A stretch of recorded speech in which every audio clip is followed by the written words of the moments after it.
Welcome to the Department of Cardiology, PGI Chandigarh.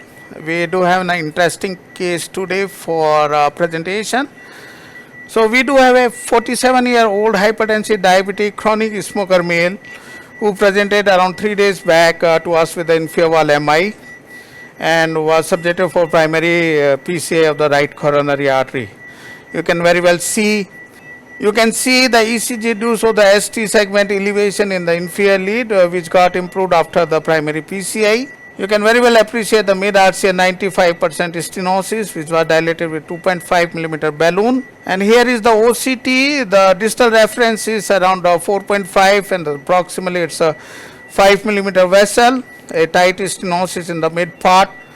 And then we did deploy 4.5 20 millimeter synergy stent across the mid RCA, post dilated with a 5 millimeter balloon, and there was a good flow across right coronary artery. So we do have a TIMI3 flow across the right coronary, and this is post PCI OCT, which has shown the well opposed and the expanded stent with a mean luminal diameter of around 5 across the stented segment. And during the angiography, what we found that there is a single coronary artery, both RCA, LCX and LAD are having separate ostial origin. And these are the various views. It's the LAO 30 degree, LAO 30 degree, which has shown the mid LAD, which is diseased.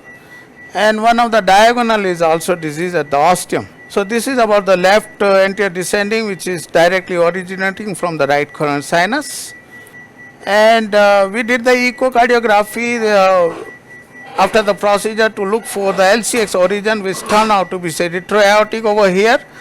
During the angiography, as it was a primary PCI, we prefer to go for the PCI to right coronary artery, that's the infarct related artery. And as we couldn't locate the LCX, the echocardiography here, the red arrow is very well showing the retroaortic course of the left circumflex. Ejection fraction was 50%, no mitral regurgitation, there was a mild hypokinesia of the inferior wall. So basically a single coronary artery is a rare congenital coronary anomaly, and its incidence angiographically is around 0.024 to 0.066%, and PCI of course is technically challenging. And if you see this particular case, depending on the origin, course and distribution across the cardiac chamber, the index case is from the right coronary sinus. It's a type 3 when all the three branches are having the separate ostial erosion. LCX, which is retrograde or posterior, and LAD is having the septal or anterior course. So we published a paper regarding single coronary with 9 cases, a largest series in the world literature about the PCI of the single coronary, and it got published in the cardiovascular revascularization medicine. So this is the background of the particular case, and then we started with the PCI to the left anterior descending, and also to look for the disease across the left circumflex. We have assessed of the right radial and has taken, can we go for the first cine? So here is the first cine. You can very well appreciate the left circumflex, which is normal. RCA, the post stent, which was put 3 days back, is normally flowing. This is the retroaortic course of the left circumflex, and here comes the LAD, which is having the separate ostial origin. And we do have a mid LAD disease which has to be treated. And here we have taken the JR7F, considering the bifurcation lesion with the D1 branch. We have taken the JR7F guide, which could very well cannulate the separate ostial origin of the LAD. It's the BMW wire across, dilated with a 2.5 millimeter balloon. So following the dilatation, there is a TIMI3 flow. And here we did the IVUS across the LAD. Can you show the IVUS, please? So this is the IVUS. It's a 2.5 millimeter vessel. Now it's a 2.75. Distal LAD. Certain calcification is there, which is less than 90 degree quadrant. And this IVUS of course is after the balloon dilatation across the LAD. This is the plaque burden. It's mainly fibrotic with certain calcification, which is say less than 90-degree arc of calcification. So now the vessel size is around 3 millimeter. Can you move forward, Puneet? At the ostium of the LAD, over here, yes. And how much is the area? Angiographically, ostial LAD seems to be somewhat diseased, but the area is around 6.9 millimeter square, so that can be left aside. And this is the left main, which is around 4.5 to 5 millimeter. So full end dilatation, there is a good flow across the LAD. Next, and here is the stent. It's a 2.532 synergy across the LAD. We had certain difficulty in pushing the stent across because of the poor guide support by JR 7F. And this is what after the stent deployment, there is some residual stenosis in the mid part of the stented segment. It was dilated with 2.75 millimeter balloon, NC balloon. You can very well see we had no difficulty in cannulating, in having the active support of the guide catheter. So this is what after 2.75 millimeter NC balloon dilatation across the LAD, the proximal segment as we assessed with the IVUS was of 3 millimeter. And then we didn't have no support over here with the JR guide. So we had no poor support, and our everything came out, the wire and also the balloon, 3 millimeter balloon, which is supposed to be dilated, the proximal segment of the LAD stent. We then change it to the AL1 7F, which is again having certain difficulty in cannulating the. This is what the AL1, which of course could cannulate all the three branches separately, and ultimately it could cannulate the LAD. Again, as it was a non-selective cannulation, we had a difficulty in proceeding further. You can very well appreciate the AL1 guide is not giving the support at all, not able to selectively cannulate the LAD.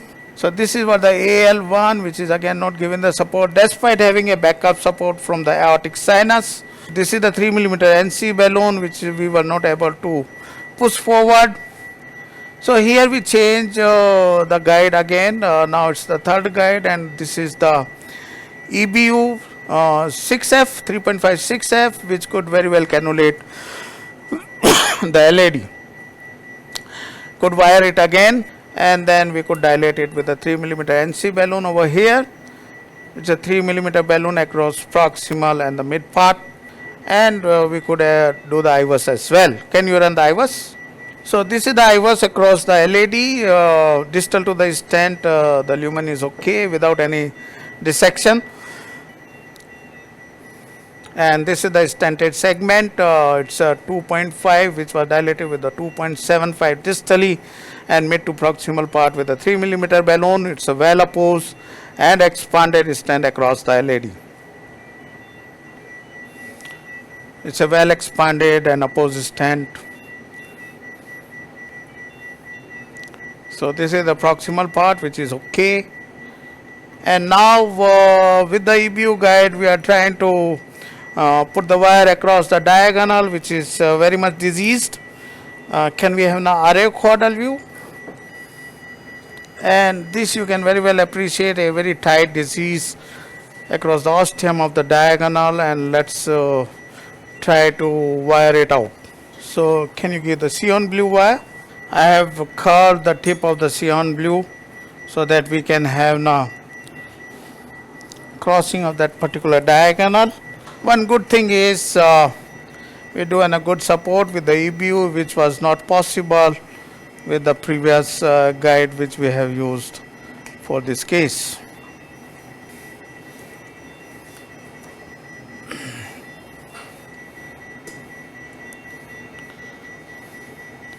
So here we are able to cross the diagonal as well. Test please. Yes.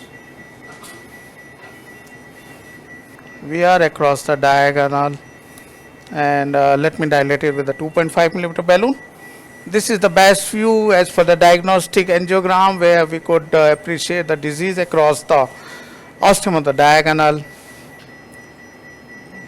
There seems to be some intertwisting between the two wires, so let me remove the LAD wire and then again go through it. Yes, now I am able to go through. It's very tight block. With some difficulty I am able to pass through. Can you give the check angiogram? So we are across the lesion and our wire is there in the ramus. Inflate. Negative. So it's a 2.5 millimeter balloon. Test please. Yeah, we could achieve the good flow across the diagonal, and of course all the three branches are flowing very well. Let's have now look on what the IVUS do show about the size of the vessel. IVUS please. So it's the EBU guide which has given a very good support for the PCI in the index case. Cannulation is one of the major problems with the single coronary, and we encounter it in the index case. See, with the EBU guide we are able to push the IVUS catheter, which of course is sometimes very difficult across the tortuous vessel, but here we were able to do it. And this is the size. It's at 2.5 to 2.75.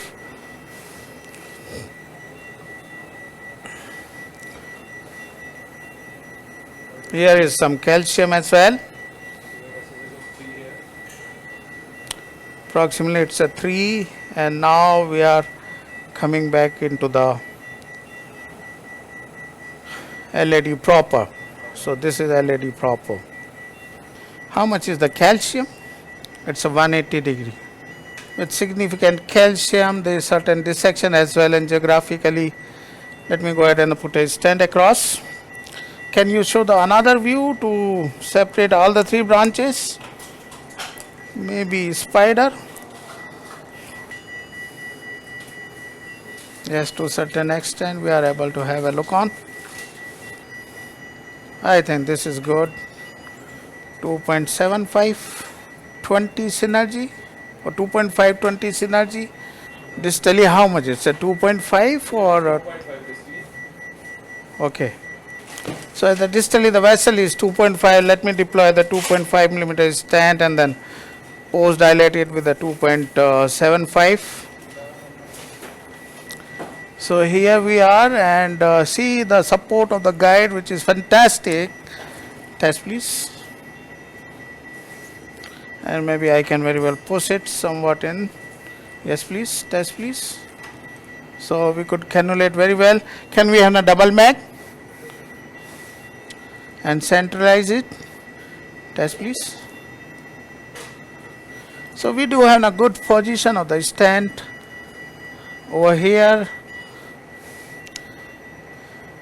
Basically it's a trifurcation lesion, and I think this is the nice position to go at 4. Inflate. So it's a 2.5 at 11 atmosphere and negative. And let me dilate it with a 2.75. That's the size proximally. Proximal to LML is 2.75. Let's see. Can you have a single mag please? So we have a good flow across the diagonal, the middle branch, and of course the LAD is flowing very well. Let's dilate it with the 2.75. So it's a 2.75 12 balloon. We had certain difficulty. This is the balloon. No, we are able to push it. Can we have double mag please? I think this is okay. Let's go ahead, dilate it. 12, 15. Okay, negative. So it's the proximal part which we have dilated with the 2.75 NC balloon. Let me give some nitro. Hemodynamically the patient is stable. We have given total 10,000 heparin by now, And this is what the nice result across the diagonal. LAD, of course, we do have a good flow. Let me have a look on the IVUS, what the result is across this diagonal branch. We are able to push the catheter without much of the difficulty, and we are now distal. So this is the IVUS distal to the stented segment. This is free vessel. Size, of course, is 2.5 millimeter. And here comes the stent. It's a 2.5, which was proximally dilated with 2.75. Well opposed. This is 2.75. Is it? It's a 2.75 now. Well expanded and opposed stent. This is the calcified, which of course we are dilated. And here is the middle branch wire, which can be very well seen. And this is the LAD proper, which is well opacified. So let me do the IVUS catheter and have a final angiogram to look for the flow across all the three branches in various views. So this is what the angiogram, good flow across the diagonal, good flow across the middle branch, and epicranial, please.